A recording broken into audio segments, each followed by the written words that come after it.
Well, if you've never heard of pay to stay, then you need to stick around in this video because it is a type of legislation that is catching wildfire throughout the United States at not only state houses, but also in local city council. Pay to stay, everything you need to know about it because you need to know about it right here in this video.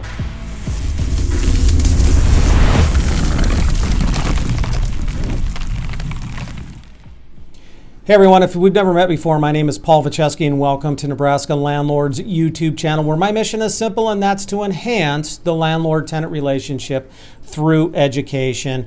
And if you get any value at all out of this YouTube channel, please do me a favor, give this video a thumbs up, hit that red subscribe button, click on the notification bell and share it. Share this video, help me grow this channel.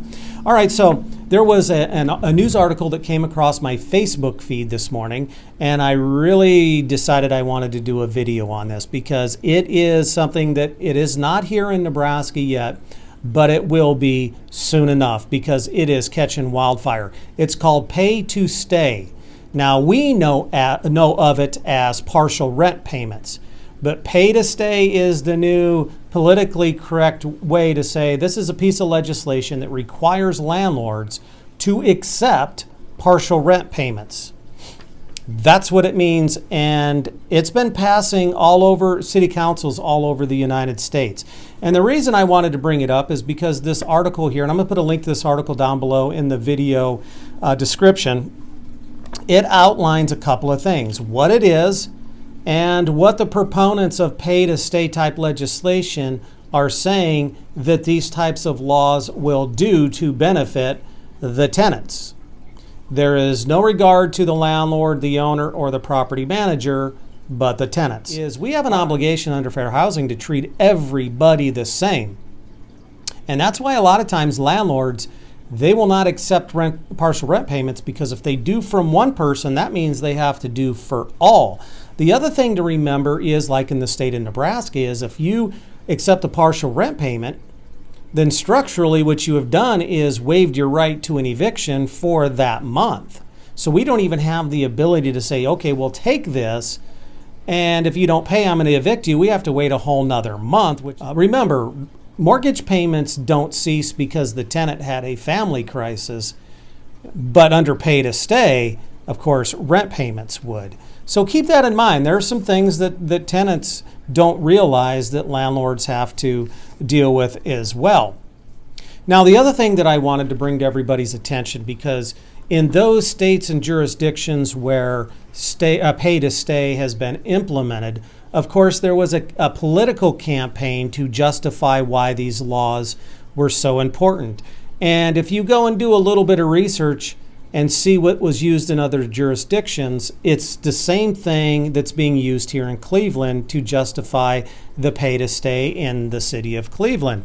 And that is, and I love this, it's almost verbatim, quote unquote, the article, this was a legal aid attorney that was quoted in this article from Cleveland. It says, "We live in a city where 60% of the people are renters." I see that a lot, right? So somehow inferring that renters are being abused and taken advantage of at the expense of rich, greedy property owners, okay? That's the first thing that we see. The second thing, and this is interesting, this is a new one, and it said, the article says that 1 in 3 houses are being purchased by out-of-state real estate investors, those corporate investors that are buying up quite a few properties throughout the United States, and inferring that an out-of-town investor could care less about local residents. And I'm going to say this, there is some truth to this. And local and state governments are going to have to do something about this because in many areas, it is predatory in nature. And we all know that like it or not, rental housing can damage the housing stock in a community. That can create blighted areas. Now, it doesn't necessarily mean that it will, but there has to be a good balance between regulation and the private sector. And when it's done correctly, you prevent that, those areas being blighted. It's when the regulations of those areas aren't drafted properly is when we see issues or nothing being done. So I'm actually in favor of some regulation on these types of landlords, if you will. But they are using that to their advantage to propel the concept of pay to stay. And the next one that I actually think is funny too is the representative from Legal Aid said, pay to stay leads to housing stability.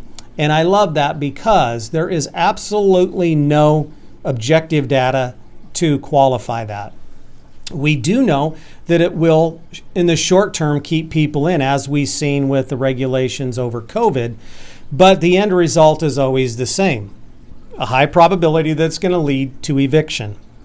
I seen a really good study that was done, and what it suggested is in those pay-to-stay legislation areas, that ultimately the percentage of evictions that happened versus those areas that don't have pay-to-stay, the difference was absolutely negligible, with in fact the open market having a less of an eviction rate than pay-to-stay. And the reason is most of the time tenants have a finite amount of money that they can spend, and if they get behind, they actually and really cannot catch up. They can never catch up. There's just not enough money coming into the coffers to catch up. That's one of the problems with pay to stay.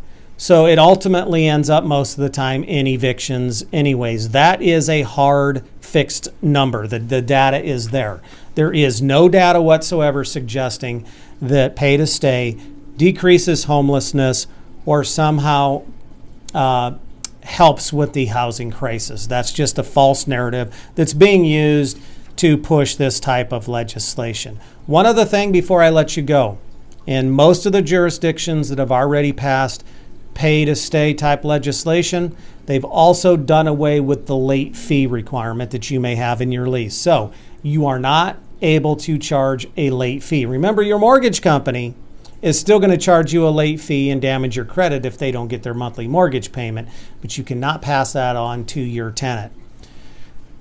Pay to stay, it's not here in Nebraska yet, but it will be, I am sure, just like all the other housing legislation that we're seeing happening across the United States. And that's why it's so important, guys, it really is, to stay informed of what's going on.